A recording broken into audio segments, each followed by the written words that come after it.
Hi guys! Now let's talk about the differences between German Shepherds and Mallies. Come on up. Yeah.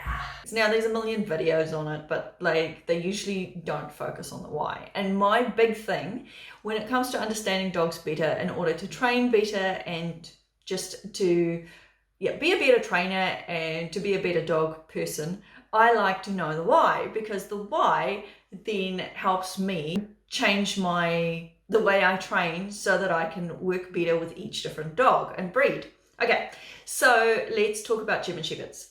So German Shepherds I like to call my accountant CEOs. So we all know what an accountant's like. Usually an accountant is introverted, very introverted. You don't hug your accountant. And many German Shepherds actually don't like hugs. And they don't actually like strangers either, just like most introverted people. Like I'm an extrovert, and the first time I found an introvert that didn't want hugs, I was like, what do you mean you don't want hugs? How can you not want a hug? Like, seriously? And I've just found out that German Shepherds are very much like that. Or many of them are. There are some social butterflies, but for the most part, they're introverted. They want to suss things out. They want to make sure that they can predict things. And a German Shepherd, a lot of people go, oh, they are poorly bred and this, that, and the other. But it's just because they're introverted. And they just need to assess the situation first before they do things. Now, this has a lot to do with the sport that they were bred for. All right, so the sport that influenced. However, the breed suitability, so doing the Schutzhund sport was developed as a breed suitability test for a German Shepherd. So in order to go on to be a good breeding dog, they needed to pass the Schutzhund test. Now, years ago, it was actually a breed suitability test. These days, it's a bit more of a sport, or a lot more of a sport. So the decoy can't actually properly test the dog. It's just routine. Now, it's still a complex sport. It still takes a ton of work getting your dog ready for the sport, just like any decent sport. However, it's a different sport to the sport that developed the Malinois. All right, we'll talk about that later, but let's just focus on Schutzhund. So Schutzhund has 3 phases. Your tracking phase, which is and all 3 phases are rooted in obedience. All right. So your tracking phase, the dog has to indicate each footstep. So the nose basically goes into each footstep. So that's how they're methodical. They were bred to be methodical, routine based. This is how we do things style accountants, basically. We've basically bred them to be accountants, okay?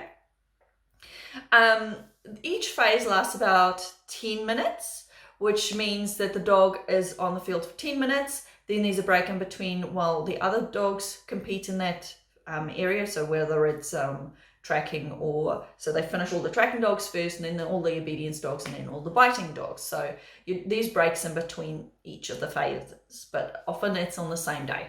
All right. In this sport, routine is key. So it doesn't change. The dog's expected to perform the same thing over and over and over and over again, to the same standard.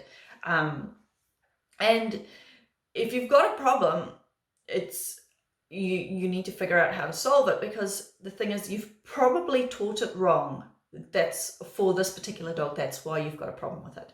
All right. So there's a couple of other things. So why the Malinois have become more agile versus the German Shepherd has a lot to do with the jumping elements of the Schutzhund and ring sport tests. So I'll discuss all the jumps here. So in Schutzhund, there's a hurdle, a 1 meter hurdle, which the dog has to retrieve a dumbbell over. And then there's also the A-frame. So an A-frame, the dog runs up one side and the other. Now, in ring sport, I've just looked at the Mondio ring jumps. The hurdle is between 1 to 1.2 meters. Also, the long jump they've got in there. There's no retrieve over the jumps for ring sport.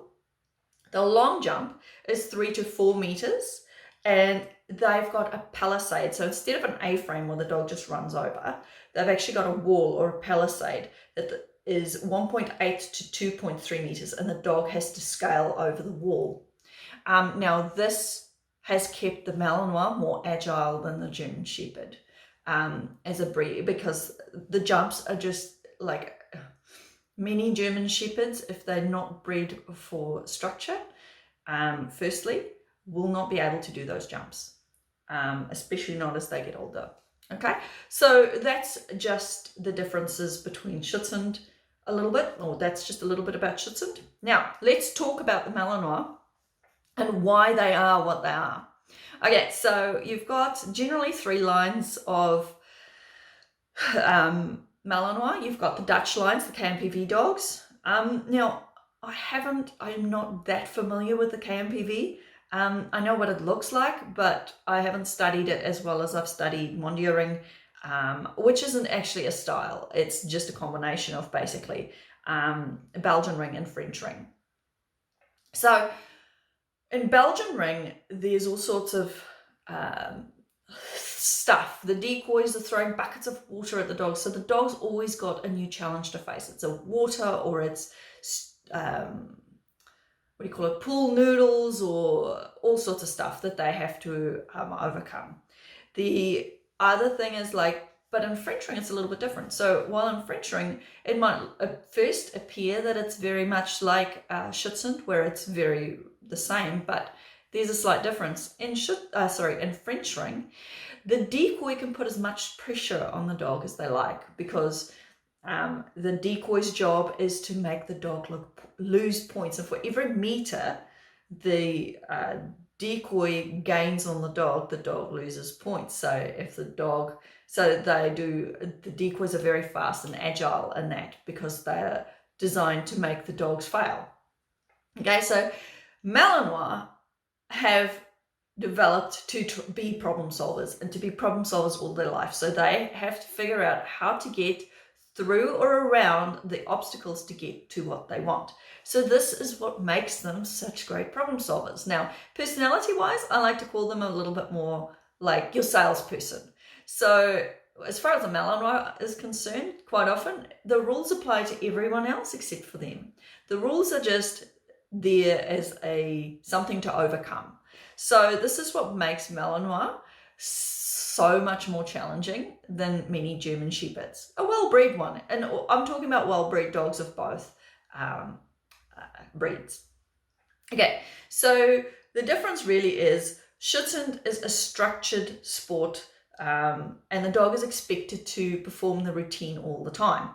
Now, ring sport, the dog is required to problem solve, and that's why Malays make such good problem solvers, and they just never stop. Whereas German Shepherds are more like, once they've learned it, they're good. There's still training that needs to be done, but for the most part, they'll perform well all through it. Whereas for your Malays, they're always looking to problem solve. So your German Shepherds are very set in their ways, and very accountant-like. And Malays are problem solvers and salespeople, because they're just like all for the instant gratification and how to get to that gratification. So I hope this helps you guys understand the difference between Malays and German Shepherds a little bit more. Usually, if somebody rings me up wanting a Malinois puppy, I say to them, do you want a buddy, or do you want a dog that you've got to train for the rest of your life? Because if you want a buddy, I'd probably go with a German Shepherd, because once they understand what you want, they are happy to perform that role. Whereas Malays, they're like, I know what you want, but I want this instead, so let's go for what I want. All right, I hope that helped you a little bit understand the different breeds a little bit better. Happy training.